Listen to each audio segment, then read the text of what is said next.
रामाय रामभद्राय रामचन्द्राय वेधसे रघुनाथाय नाथाय सीतायाः पतये नमः।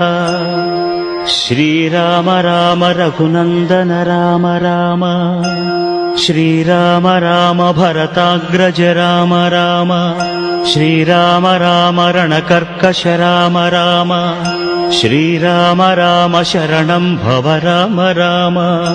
श्रीरामचन्द्र चरणौ मनसा स्मरामि श्रीरामचन्द्र चरणौ वचसा गृह्णामि श्रीरामचन्द्र चरणौ शिरसा नमामि श्रीरामचन्द्र चरणौ शरणं प्रपद्ये।